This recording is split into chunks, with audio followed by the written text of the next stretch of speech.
Hey everybody, welcome back to Ready Steady Play. Good to see you. To see you good. I'm Mike. Ollie. Chris.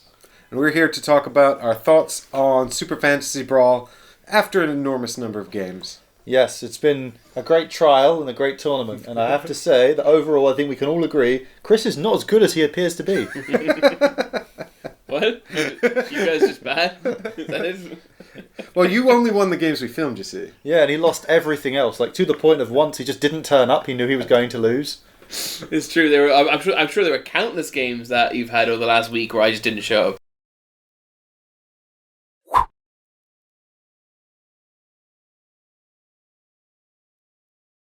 Hey, listen up, guys. This is Super Fantasy Brawl. It's a one-to-one competitive skirmish game, sort of arena fighting game, where each player has 3 heroes with different powers that they play. It's card play, so you're going to be drawing a hand of cards every turn that give you different abilities, and then you're going to be manipulating those cards to complete objectives and try and kill the other person's peoples. As just seen. Yes.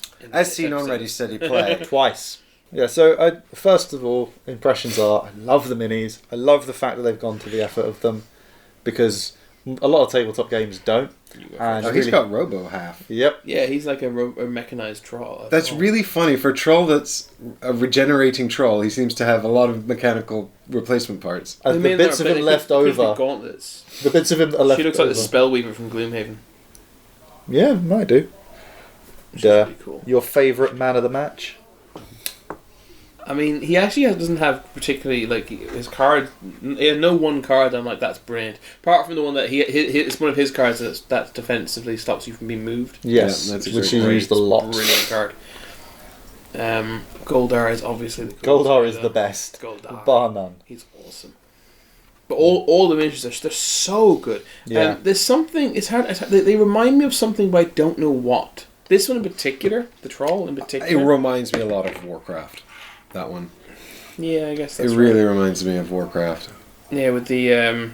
It's the sort of cartoony fantasy look. That's very Warcraft. If Overwatch was fantasy. Yeah, well, and Overwatch is Blizzard as well, isn't it? So that kind of makes sense. Yeah. This guy also very much reminds me of characters from Warcraft, which is fine. Like, you know. Basically a quest for glory. It also, I guess, it also has a bit of a LOL-esque. Yeah. League of Legends-esque feel to Well, yeah, it. because it does feel a bit. It is a bit like a League of Legends board game MOBA. idea. Yeah, it's MOBA, isn't it? Well, It's very MOBA. Yeah. The game that reminds me most of is Guardians of Atlantis.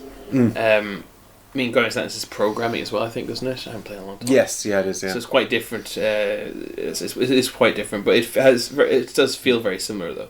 The mechanisms are quite different. Yeah, it's MOBA. It's a MOBA hard, right? That's why I guess. And MOBA board games aren't very common.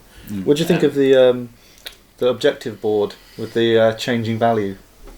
Because I quite like that as the idea, but it did lead to a couple of situations like, I can do this! No, it's not worth it now. I'd like it if possible. I'd like a thematic justification for it, but I think mechanically it's quite sound. There's a few things in this game that are mechanically sound, but thematically a bit odd. I mean, wizards are controlling things. That might just be them betting money on you. Well, no, this represents the fervour of the crowd, you see.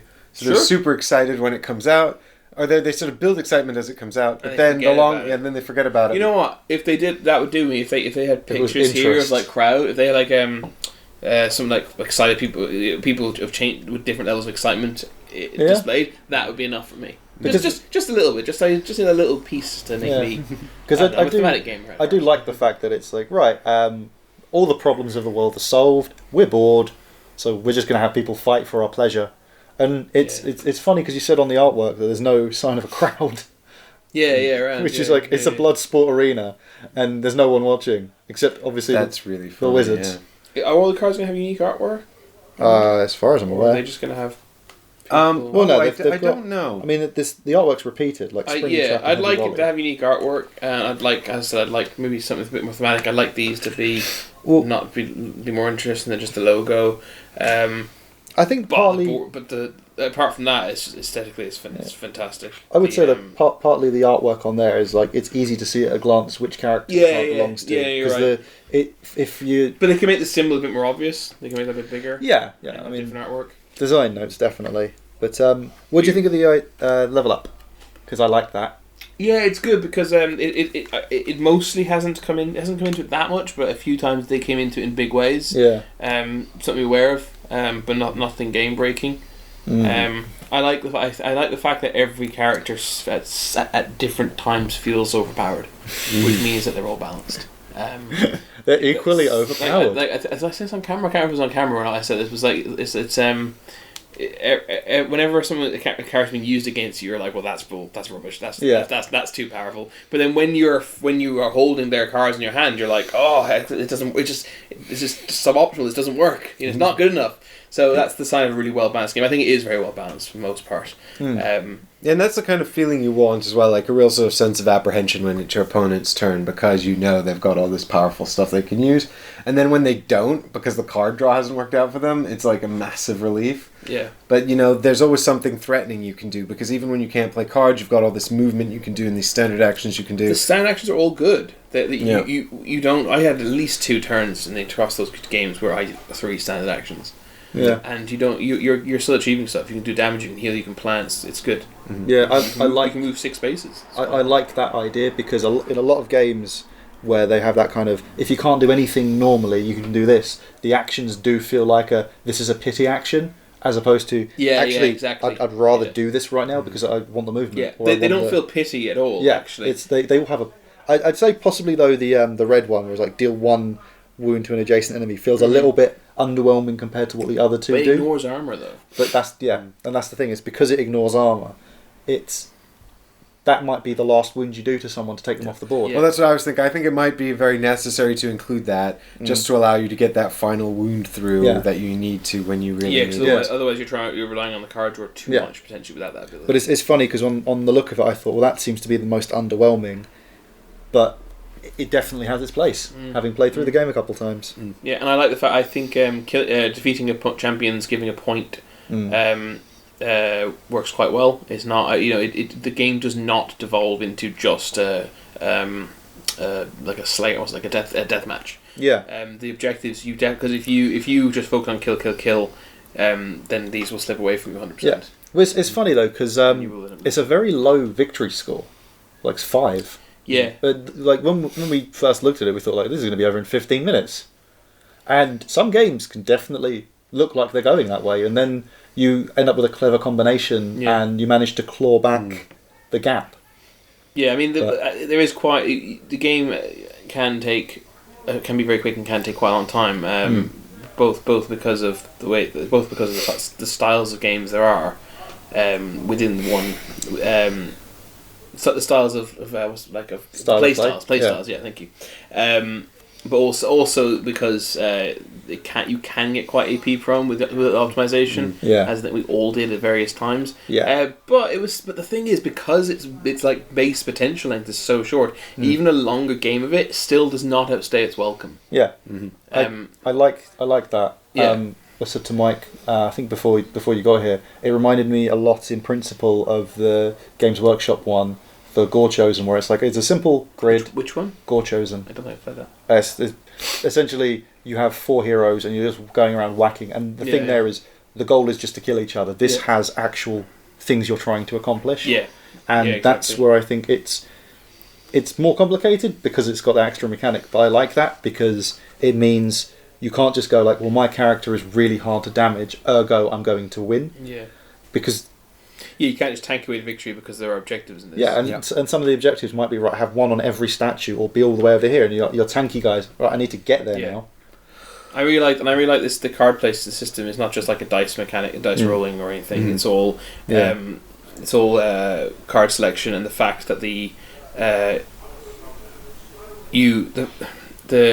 fact that you're not limited by 1 action per character, but rather 1 style of action. Yeah, one aggressive action, one, I don't know exactly what they're called, but one support action, aggressive, and how it goes. It's funny. It's a really good system. It's funny because you can go like, right, I've got 1 character, I'm just going to double down on it. If you've got the cards to do it and they're they're all 3 colours. There was one turn where I used all three 1 character. Yeah, but I remember doing it where I think I had the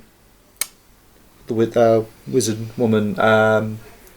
Wizard woman, Gwian. And it's like I had all her spells of all the different colours out. It's like, right, boom, boom, boom, bang, bang, bang, bang, bang, bang. Magic. Yeah, it's just like, right, melting your face. And even then, it's like that's devastating, and you'll take a hero off the table, but they'll be coming back. There's no permanent removal, and I really like the way the cards lend themselves to sort of problem solving, because every turn you're sort of presented with all these different problems that you have to solve, and if you look at the cards and sort of really analyze them, you can often find solutions where you didn't immediately perceive them. Yeah, yes, and that's really they can good. change during your turn. Although, exactly. I was going to say, it's very much like sometimes you go after your turn, because you didn't quite get there. That escalator feeling. Yeah, you just didn't. What I should have said. Yeah. But because, like, for example, when that my attack, which was likely to kill you, get me all point, and then you not only blocked it, but then my double attack. Yeah. And then you feared me away. Yeah. And then I was like, oh my god, I didn't think this card was going to be useful, but I had the throw card, and the troll could move forward and throw the other guy back to where he needed to be. That was like I said, your turn can change dynamically. Yeah. Because I sometimes I don't like games that allow opponents to do things on your turn. You know, like trap cards, that kind of style. But the fact that the interrupt A kills one of their actions, and B you haven't, like, it's not because it's not programming, you can still then dynamically change what you're doing based on that reaction. So I was able to then, like, throw that head back there, claim that objective, knowing, well, now you've only got 2 actions to get me off this space. You know, it's yeah.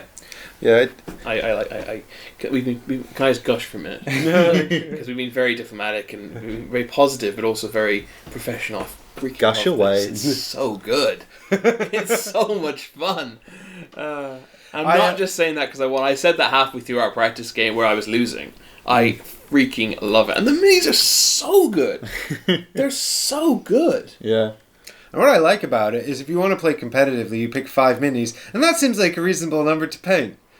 Yeah, man, absolutely. Actually. Like, I could paint 5 minis really well. Are you going to paint 5 minis really well? No, because the competitive one is I bring my 5 dudes, and you say, well, you can't have that one, you can't have that one, right? Yeah. Yeah, so you'll flip to find out who's going first in the competitive draft, and then the first player will do a ban, and then the second player will do a ban, and the first player will pick one, the second player will pick one, and then you've got 3 each left, so then the first player again will, I think it's another pick then. Okay. So I think you only actually do 1 ban. Oh, okay. So it's like ban, pick, or pick. It's I think. I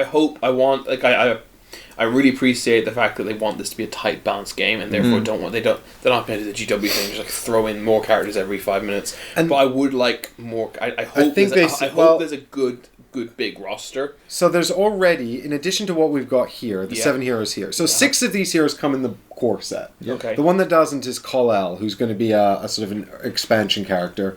And then there's 2 more expansion characters that I have, but I don't have the minis for. I just have standees, which is why they're not here today. So they've got 9 characters designed. Yeah. Yeah, and so the idea will be that they'll run a Kickstarter. I think it's starting in the next few days, or it's probably already on if you're watching these videos.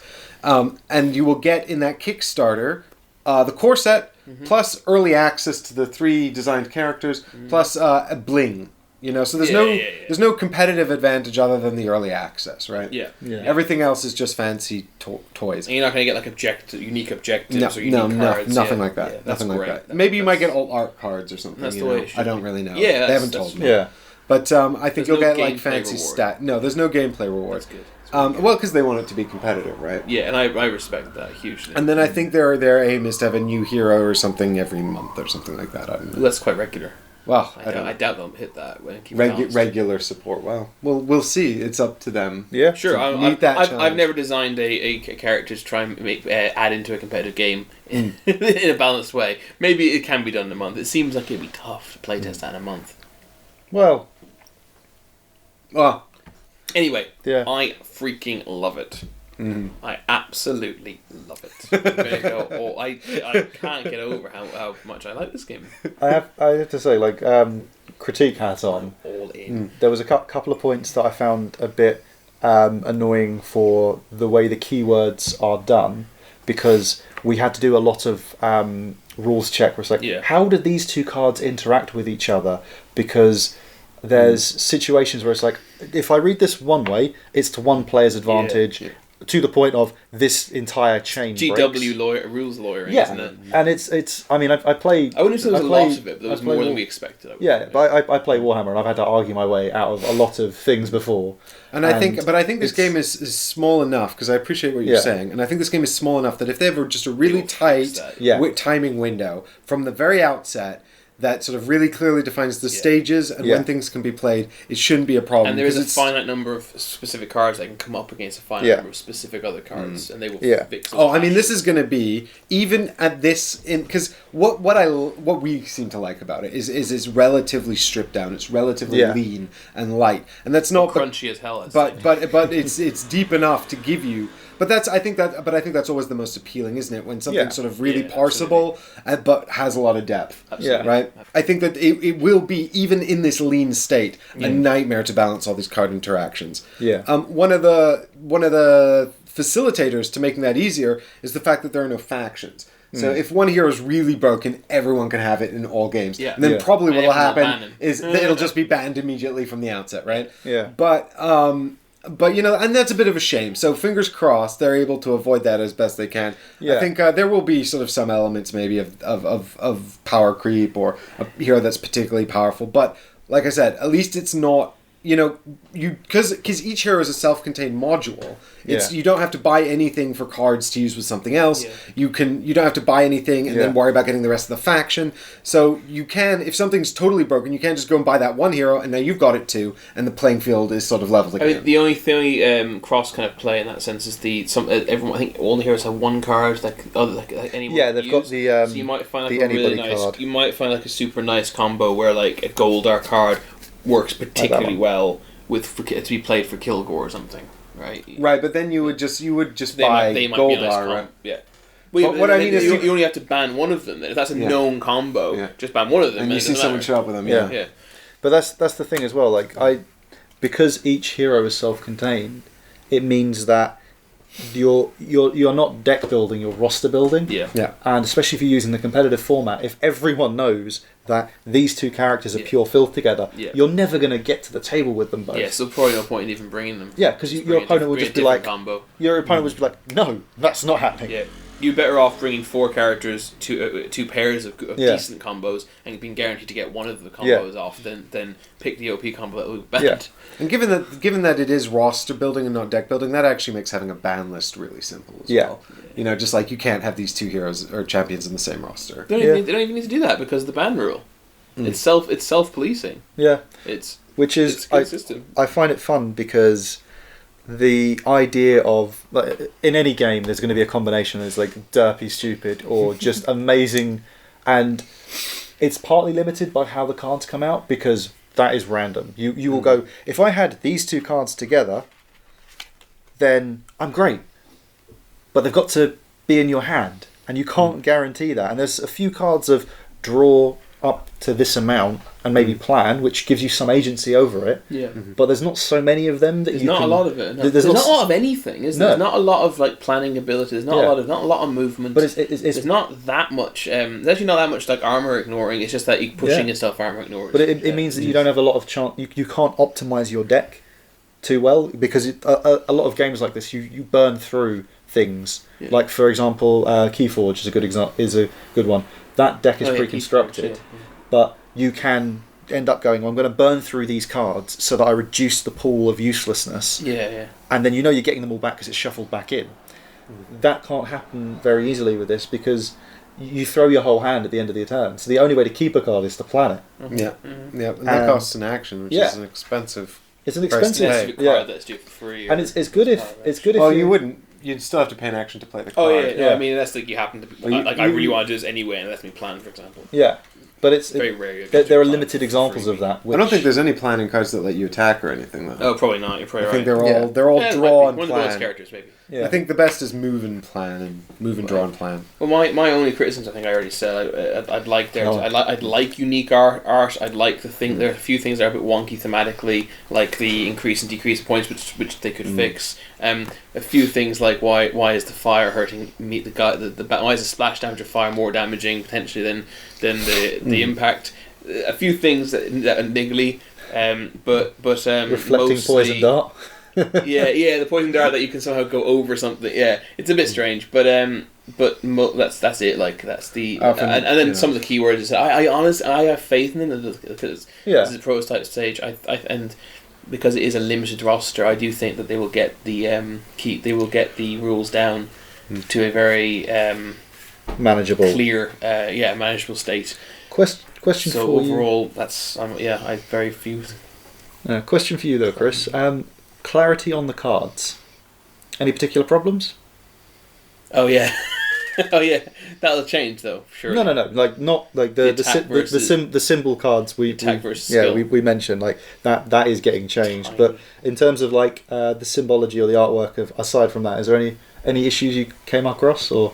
Because I thought they'd done quite a good job of making them easy to distinguish. Yeah, you got move, you got range, you got damage, and abilities. I thought it was all good. Yeah, I had no problem. Just thought I'd swing it out there because that's the kind of thing. It's easy to differentiate them. There are games we've played where it's like, what the hell does this card even do? Yeah. And you have to take a couple of minutes and talk to someone else and say like, does this mean what I think it means? Yeah. No, I think it was good. I think the only problem with the cards, as I said, is potential keyword problems that I'm very confident will get solved. Yeah. And I'd like different art, but I can understand why they might be deliberately keeping the art the same to make it easy to see in your hand what's going on. I think that's probably the strength of this is that the way they've made it means that you don't have confusion as to who owns what, and because any of the non-Omni cards only affects the one hero, you plan out your strategy that way. You don't have to worry about another GW example, Shadespire, where you've got universal cards with weird backgrounds that only come in certain card sets, but everyone wants them. That's a problem. This is entirely sidestepped. Yeah, which I really like. It's a representative of Mythic told me that it's not the best business model, but it's the most agreeable to players. We appreciate that. That's massively. That's really cool to see. Yeah, I like that a lot, and it sounds like the Kickstarter has been handled in what this is subjective, in what I consider an ethical way. Regular viewers will know I have some strong opinions about Kickstarter. It sounds like this has been done the right way, and to be honest, I love the game so much that even if they were doing EA level bullshit, I'd be all in this. The Scions of Darkness themselves. It's good enough to compromise your principles. Yeah, no, it actually is. Genuinely, I would. I enjoy it enough that I would compromise. It's good. Yeah, I love it. I really hope. Maybe they've worked out this could not work. I would like to see a 2v2 version. Maybe even a 3-for-all 3 on one. Well, that's basically I'd like to see it. Even though actually, fun enough, I see myself playing this as a 2-player game more often than not. I would like there to be an option for team games and free-for-alls and just more than 2 players. Yeah, if possible. I would be curious. If I think a free-for-all would be really interesting. Yeah, but it'd be cool to see. I'd really like to see it. I imagine if they aren't doing it, they have a good reason for it. Yeah, I suspect you're right. Yeah. Okay, brilliant. I think that's us concluding our final thoughts on Super Fantasy Brawl. Of course, this is a pre-Kickstarter prototype, but obviously a lot of work and development has gone into this. And the campaign is launching on the 25th of June. I suspect it's already after that date, so you can go and look at that right now, and there's probably a link in the description below. So do check it out if this is something that you think will interest you and your friends to play. It's the most fun I've had in Race Day play. It will interest you. Hi, everyone! It's the ego. It's really good.